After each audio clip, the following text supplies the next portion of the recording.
میرے پاس کوئی اور شے ہوتی تو میں بچا کے نہ رکھتی، بیٹے دے کے نا حاضری لگوا کے تو واپس دروازے پہ لے گئی۔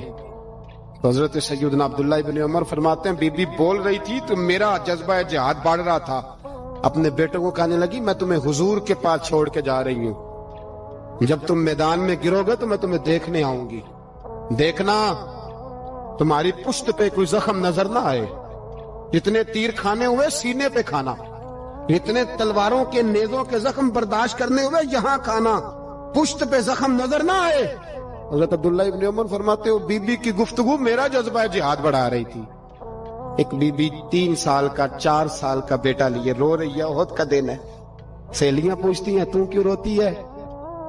وہ کہتی ہے دیکھو میرا خامد بھی بدر میں شہید ہو گیا، بھائی اور باپ بھی، دل کرتا ہے کوئی جوان بیٹا ہوتا تو آج مصطفیٰ کے ساتھ اسے ہی بھیج دیتی، کوئی جوان میرے پاس ہے ہی 3 سال کا تو کیا کروں، 3-4 سال کا بچہ کیا کرے گا؟ پتہ نہیں کیا دلیل آئی، اچانک اٹھی، بیٹے کو سینے سے لگایا، کپڑا ڈالا، مسجد نبوی پہنچ گئی۔ حضرت بلال کہتے ہیں مجھے ملی، کہنے لگی بلال مجھے پتہ ہے حضور تیاری کرا رہے ہیں جنگ کی، پر 2 منٹ اگر میری ملاقات ہو جائے۔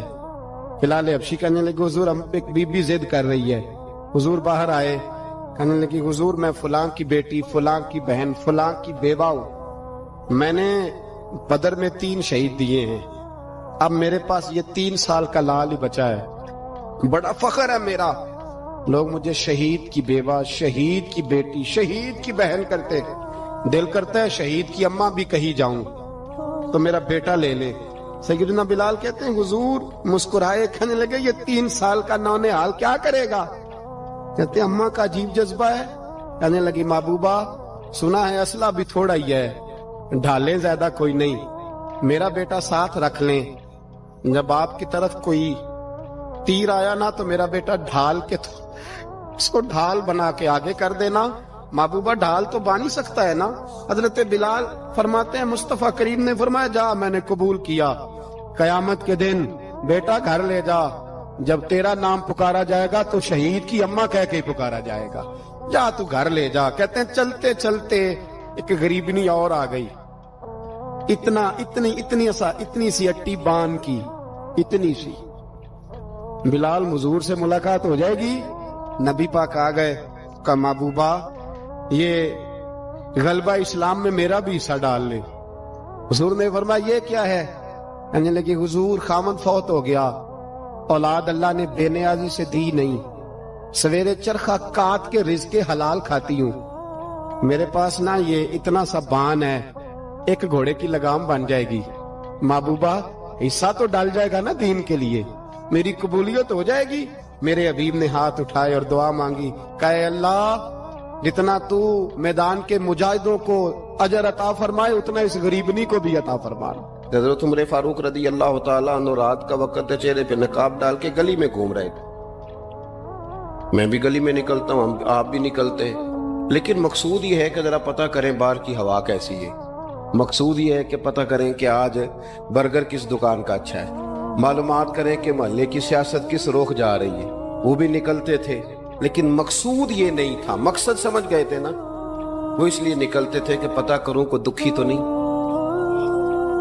کوئی تکلیف میں تو نہیں، کوئی آزمائش میں تو نہیں۔ دیکھیں نا کام وہی ہے، میں بھی کرتا ہوں، آپ بھی کرتے ہیں، ساری دنیا کرتی، لیکن وہ ایکم احسن عملا، کردار کس کا ستھرا ہے، ذہن کس کا اونچا ہے، ذوق کس کا بڑا ہے۔ زندگی وہ بھی بتا گئے، ہم بھی گزار رہے ہیں، لیکن وہی کمزور باتیں اور وہی روایتی گفتگو اور وہی لب و لہجہ اور وہی دنیا داری کے مخصوص ہی ہماری گفتگو، فلاں کیا کر رہا ہے، کہاں پہنچ گیا، اگر پیسے کسی نے نہیں کمائے تو کہاں نکھٹو ہے تب نہیں کمائے، اور اگر زیادہ کما لیا تو کہنے لگے 1 نمبر طریقے سے تو نہیں کمائے جا سکتے، یہ کوئی غلط رستہ بڑی گفتگو ہے، بس نشستن گفتن برخاستن۔ تو اعلیٰ کام، اعلیٰ کردار ان لوگوں، حضرت عمر گزر رہے تھے تو غلام ساتھ تھا، ایک شخص کو دیکھا کہ مدینے کے باہر خیمہ لگایا ہوا ہے، بھئی خیریت ہے، یہاں خیمہ کو لگایا؟ کہنے لگا امیر المومنین سے ملنے آیا، رات ہو گئی تھی تو سوچا یہیں قیام کر لیتا ہوں، صبح ان سے ملوں گا۔ تو فرمایا اندر کسی کے درد سے کراہنے کی آواز آتی ہے، کہنے لگا میری بیوی ہے، اور بچے کی ولادت کا وقت آ گیا تکلیف میں. حضرت عمر دوڑے گھر گئے, اپنی اہلیہ سے کہنے لگے نیکی کمانے کا ارادہ ہے؟ اس نے کہا ہے. مقصد سمجھ گئے تھے نا وہ لوگ. بالکل ہے. فرمایا جو ضرورت کی چیزیں ولادت کے وقت ہوتی ہیں لے لے. کچھ گھی لے لیا, کچھ چنے لے لیے, کچھ ضرورت کی چیزیں لے لی, خاتون کو ساتھ لیا.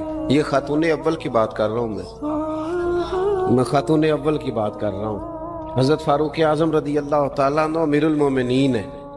حضرت عمر نے اپنی اہلیہ کو ساتھ لیا. جہاں وہ شخص تھا وہاں آئے. اہلیہ نے حضرت عمر کے ذمہ کام لگایا, آگ جلا لیں, یہ تیل لے لیں, فلاں فلاں چیز گھی میں ڈال لیں, بنانی شروع کر دیں.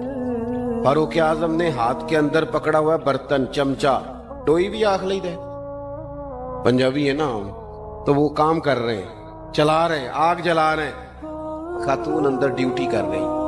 تو وہ شخص جو تھا نا جس کی بیوی تھی, وہ کہتا میں 2-3 دفعہ کا غلام ادھر آ, فلانی چیز بتا. میرے ذہن میں یہ تھا کہ امیر المومنین نے کو بندہ کھڑا کیا آنے جانے والے مسافروں کا خیال کرے. میرے ذہن 2-4 دفعہ میں نے اپنے لفظوں میں بات بھی کہہ دی, لیکن جب اندر میرے بچے کی ولادت ہوئی تو اندر سے میری بیوی بولی اور حضرت عمر کی اہلیہ بولی اور بول کے کہنے لگی امیر المومنین مبارک ہو, آپ کے دوست کو رب نے بیٹا دیا ہے. وہ شخص کہتے ہیں میں باہر کھڑا تھا, وجود تڑپ گیا, آنکھیں برس پڑی. کبھی نہیں رویا تھا پر کیفیت عجیب بن گئی. کوئی تقریر نہیں سنائی, کوئی اعلیٰ شعر نہیں انہوں نے پڑھا. میں نے جو لے کر ان کے سر سے پاؤں تک دیکھا. میں نے کہا یہ وہی شخص ہے جس کا نام لے تو کیسر و کسرا کانپ جاتے ہیں, یہ وہی شخص ہے. میں نے جمعے میں کہا تھا کہ روب کپڑوں کا نہیں ہوتا, روب تو دیانتداری کا ہوتا ہے. ہاں بڑا مال کما کے لوگوں نے بنائی ہوتی ہے کار کوٹھی, تو بندے کھڑے ہو کے کہہ دیتے ہیں 2 نمبر طریقے سے آیا ہے. اور 13ویں-14ویں گریڈ کا ملازم ہو تو اس کے سامنے بہت بڑا افسر ڈر رہا ہوتا ہے یار بندہ دیانتدار ہے, یہ رشوت نہیں لیتا, سفارش نہیں مانتا, یہ میرٹ پہ کام کرتا ہے. تو روب تو آپ کی دیانتداری کا ہے, آپ کی سچائی کا ہے. اپنی زندگی میں جو لوگ مقصد سمجھ گئے, مقاصد پا گئے, کچھ کر گئے, ہم ذرا الجھ گئے ہیں. پہلے اتنا شاندار مکان بناتے ہیں, پھر مرنے کو کس کا دل چاہے. اتنی محنت کر کے جو ہے وہ کوٹھی بنائی ہے تو اب چھوڑ کے کون جائے. وہ تیار بیٹھے تھے. انہیں نبی کریم نے کہا تھا کن فی الدنیا کانک غریب نو عابر السبیل, تم نے مسافروں کی طرح رہنا ہے. او میرے بھائی, کبھی دیکھا ہے ایئرپورٹ پہ مسافر لڑتا ہو کہ میں نے یہ جگہ خریدنی ہے؟ اسے پتہ ہے کہ ابھی فلائٹ آنی ہے, میں نے تو چلے جانا ہے. ریلوے اسٹیشن پہ جو جگہ ہوتی ہے وہ خریدنے کے لیے لوگ رٹا نہیں ڈالتے, انہیں پتہ ہے پہلی ٹرین سے چلے جانا ہے. بس سٹاپ پہ جھگڑے نہیں ہوتے کہ یہ کرسی میری ہے, جانا جو ہے مٹی دیں تے مٹی رہنا ہی. ایویں کادی بلے بلے, اج مٹی دے اتے بندے آتے کل مٹی دے تھلے. اتنا زیادہ مقصد نہیں نا جب سمجھتے تو بے چین ہے, بے قرار. بعض لوگوں نے اتنے پیسے جمع کر لیے کہ اتنے کھا نہیں سکتے, اتنی ضرورت نہیں, لیکن اس کے باوجود ہے کہ وہ دوڑ ختم ہونے کا نام ہی نہیں لے رہی. حضرت صدیق اکبر رضی اللہ تعالیٰ عنہ امیر المومنین ہے. بادشاہوں کے بڑے بات ہوتی ہے. ہمارے ملک میں ایسے بھی بادشاہ گزرے ہیں کہ جو سفر پہ جاتے تھے تو خانساں میں بھی لے جاتے تھے, باورچیوں کو بھی لے کے جاتے تھے کہ کھانا میری مرضی کا ہونا چاہیے. حضرت ابوبکر صدیق نے پانی مانگا, امیر المومنین, تو صحابہ نے نا شہد ملا پانی پیش کیا. کوئی اتنی لمبی بات تو نہیں, لیکن صدیق اکبر رو ہی پڑے, اور اتنا روئے کہ ہجکیاں بن گئیں. لوگ کہتے ہیں پتہ نہیں تھا کس بات پہ رو رہے ہیں, پر ہم بھی رو پڑے. حضور آپ کیوں روتے ہیں؟ تو آپ فرمانے لگے یار مجھے آسانیوں میں مبتلا کرنے لگے ہو, مجھے ان دنیا کی لذات میں الجھانے لگے ہو. میں حضور کی بارگاہ میں بیٹھا تھا, اللہ کے رسول فرما رہے تھے پیچھے ہٹ جا, پیچھے ہٹ جا, پیچھے ہٹ جا. میں نے پوچھا حضور آپ کس کو کہہ رہے ہیں؟ حضور فرمانے لگے دنیا میرے پاس آئی تھی, وہ قریب کرنا چاہتی تھی مجھے, تو میں نے اسے کہا پیچھے ہٹ جا, میرے نیڑے نہ آنا, دور ہٹ جا. وہ ہٹ تو گئی ہے پر جاتی دفعہ کہہ گئی ہے سونیا آپ تو بچ گئے ہیں, پر آپ کے بعد والے کیسے بچیں گے؟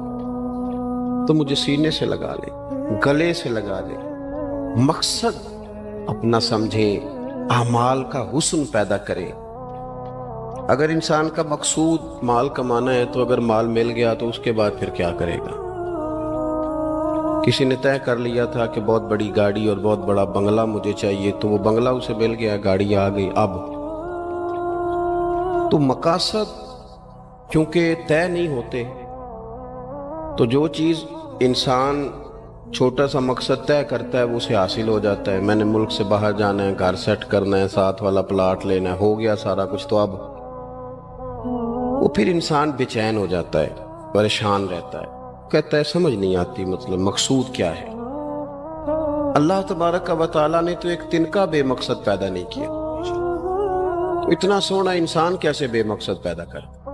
تو رب کریم نے ہمیں بتایا کہ مقصد تو تمہارا ہے، مقصد ہے الذی خلق الموت والحیات لیبلوکم ایکم احسن عملا۔ اس نے موت اور حیات اس لیے پیدا کی ہے تاکہ پتہ چلے تم میں اچھے عمل کون کرتا ہے، تم کس قدر زیادہ اپنے رب کی عبادت کرتے ہو، کس قدر زیادہ حسن اخلاق کا مظاہرہ کرتے ہو، کس قدر زیادہ لوگوں کی خدمت کرتے ہو، کس قدر زیادہ تم دین کی تبلیغ میں، اشاعت میں، ابلاغ میں، ترویج میں کردار ادا کرتے ہو۔ با مقصد تمہیں بنایا، با مقصد اچھا ترین عمل تم میں سے کون کرتا ہے، اس لیے موت اور حیات پیدا کی تھی کہ تم نے ستھرے سے ستھرے اعمال، بہتر سے بہتر کردار، اعلیٰ سے اعلیٰ تمہارا انداز زندگی۔ دیکھیں ہم نے لوگوں کے ساتھ مل کے رہنا ہوتا ہے، بہت ساری چیزیں ایسی ہوتی ہیں کہ جو تکلیف کا سامان بنتی ہیں۔ اب انہی لوگوں کے ساتھ اللہ نے ہمیں مل کے رہنے کا حکم دیا، ان کے حقوق ادا کرنے کا حکم دیا، تو ساتھ ساتھ نہ درگزر کا بھی کہا، معافی کا بھی کہا۔ جب انسان معافی کر دینے والا ہو جاتا ہے، درگزر والا ہو جاتا ہے، تو پھر وہ بڑا ہو جاتا ہے، بڑے دل والا ہو جاتا ہے، بڑے حوصلے والا ہو جاتا ہے، بڑے ضرب والا ہو جاتا ہے، اس کی زندگی حسین ہوتی۔ تو یہاں آئے تھے کچھ کام کرنے، وہ جو ہم نے مقصود بنائے تھے نا، مطلب اچھے کپڑے، اچھی دنیا داری، اچھی گاڑی، اچھا موبائل سیٹ، وہ چونکہ مقصود نہیں تھا تو ان چیزوں کے حصول کے باوجود بھی لوگ پریشان ہیں۔ مقصود یہ تھا کہ بہترین عمل، سونا عمل، اعلیٰ ترین عمل میرے رسول پاک صلی اللہ علیہ وسلم کے غلاموں نے نا وہ عمل کر کے دکھایا۔ اعلیٰ ترین مزاج رکھتے تھے اور اعلیٰ ترین خدمت، یعنی لوگ ان کا کردار دیکھ کے نا، کردار اور عمل دیکھ کے، ہم تو لمبی تقریریں کرتے ہیں، باتیں کرتے ہیں، بڑا کچھ بتانا پڑتا ہے، لیکن وہ بس تھوڑا سا نا لوگ ان کے پاس اٹھتے بیٹھتے تھے، آتے جاتے تھے۔ اتنی دوڑ ہے کہ آگے بڑھ کے اور لینا ہے، اور لینا ہے، عالم مزید کا رٹا، وہ سمجھ گئے، ہم نہ اڑے ہوئے۔ بہت سارے لوگ ایسے ہیں جنہیں صحیح بات کا پتہ چل گیا ہے، وہ فیصلہ کرنے میں دیر کر رہے ہیں، انہیں سمجھ آ گئی ہے کہ بہتر یہی ہے کہ میں وقت پہ مسجد آیا کروں، انہیں سمجھ آ گئی ہے بہتر یہ ہے کہ سویرے اٹھ کے نا واٹس ایپ بعد میں دیکھوں، پہلے قرآن پاک کی زیارت کر لیا کر۔ سمجھ انہیں ہے، سمجھ ہے کہ باتیں زیادہ کرنے سے بہتر ہے درود و سلام زیادہ پڑھا جائے، پتہ انہیں ہے، وہ فیصلہ ہی نہیں کر رہے، ارادہ نہیں بنا رہے، توجہ نہیں کر رہے۔ جب بہت زیادہ بندہ دنیا داری میں الجھ جاتا ہے نا، بہت زیادہ، آسانیاں تو بندے کو جینے نہیں دیتی۔ پہلے انسان کہتا ہے کہ موٹر سائیکل ہو جائے نا تو چلو سفر آسان ہوگا، پھر موٹر سائیکل کہتا ہے ٹائر 2 ہیں، 4 ٹائروں والی ہونا، چلو مہران ہی ہو جائے خیر ہے، لیکن مہران میں بیٹھتے ہی اسے خیال آتا ہے کہ اس کی تو سیٹیں تنگ ہیں، پھر اس سے بڑی گاڑی چاہیے۔ یہ روز دوڑ ہے، 5 فقیروں کسے نہیں ماریا، اے ہوئی چور اندر دا، یہ دوڑ ہے، یہ ختم۔ حضرت ابوبکر صدیق رضی اللہ تعالیٰ عنہ امیر تھے، ہمیں تو نا جی ایک سے ایک کھانا، اور آج یہ نہیں کھانا، آج میری مرضی کا کھانا، یہ میری مرضی کا، یہ میرے بچے کی مرضی کا، یہ فلانے کی مرضی کا، وہ خواہشات کا انبار، اور نفس بچے کی طرح ہوتا ہے، خواہش پوری کرو تو فوراً ہی دوسری بھی بتا دیتا ہے، دوسری پوری کرو تو تیسری کی بھی خبر دے دیتا ہے۔ ہم نا چونکہ الجھ جاتے ہیں، پھر وہ الجھاؤ ہمیں باہر نہیں نکلنے دیتا۔ اگر تھوڑا تھوڑا کر کے، میرا مطلب یہ ہے کہ زندہ رہنے کے لیے روٹی کھانی ہے نا، مثلا روٹی کا لطف کتنی دیر ہوتا ہے، جتنی دیر منہ میں چباتے ہیں، اس کے بعد ختم۔ تو کپڑا تو پہننا تھا بدن چھپانے کے لیے، اس میں وہ کدھر سے آ گئی ساری کہانیاں جو آج بن گئی. اور اتنے میں نے عجیب و غریب نظام دیکھا ہے کہ نوجوان ہے، اچھا بھلا سیانا آدمی، کپڑے اس نے تازے سلوائے ہیں اور 99 لوگوں نے کہا ہے صحیح لگ رہا ہے، تو صرف ایک نے کہا نہیں ٹھیک لگ رہا. وہ پریشان ہو جاتا ہے، کہتا ہے اس کا کچھ کروں. کیوں؟ اس لیے کہ یہی سارا مقصود سمجھ لیا ہے، کپڑے پہننا، اسی میں الجھ جانا. میں اکثر دوستوں سے کہتا ہوں میں خود کسی دوسرے کی بات نہیں کرتا، بہت زیادہ عمر نہیں میری، میں خود جایا کرتا تھا. شادی کوئی آ گئی تو 2-3 دن پہلے ابا جی کہتے تھے پرانے جوتے کچھ گنڈوا لا، کچھ پالش کرا لا، توڑے میں ڈال کے جانا موچی کے پاس، اس نے کچھ سیٹ کر دینے. اب کہاں رہ گیا جی یہ کام؟ چھٹی نہیں ہو گئی. اب کون سا ایسا سلسلہ ہے؟ وہ جو کہیں سے کپڑا تھوڑا پھٹ جاتا تھا نا تو اماں اس کو اس طرح پیوند کراتی تھی کہ ڈیزائن بھی بن جاتا تھا اور کام بھی چل جاتا. کدھر گیا وہ دور؟ لیکن تکلیف دیکھ لیں آج پہلے سے زیادہ ہے، لڑائی پہلے سے زیادہ ہے، آزمائش پہلے سے زیادہ ہے. کیوں؟ جتنی بھی خواہشات آپ بڑھاتے جائیں گے نا مقصد فوت ہوتا جائے گا. جتنی بھی مقصود سفر کرنا ہے، گاڑی دکھانا تو مقصود نہیں نا، لیکن ہمیں وہ والی گاڑی چاہیے کہ لوگ ایک دفعہ انگلی منہ میں ڈالیں کہ وہ خو اس گاڑی پہ بیٹھا ہوا ہے. ہم مقصد سے پیچھے ہٹیں گے جب پھر تکلیف میں آئیں گے، پھر آزمائش. زندگی میں ہم نے جو چیزیں مینج کی ہیں وہ ساری دوسروں کے لیے، ہمارے لیے کوئی شے بھی نہیں. ولیمے پہ گئے تاکہ برادری راضی ہو جائے، تعزیت کے لیے گئے تاکہ محلہ راضی ہو جائے، فلانا کام کیا تاکہ لوگ جو ہیں وہ میرے حق میں ہو جائیں. ساری زندگی دوسروں کے لیے جی کے گزار دی. اور آپ نے 99 نیکیاں کی، ایک خامی آئی تو لوگ تو وہ تھے جو پھر بگڑ گئے.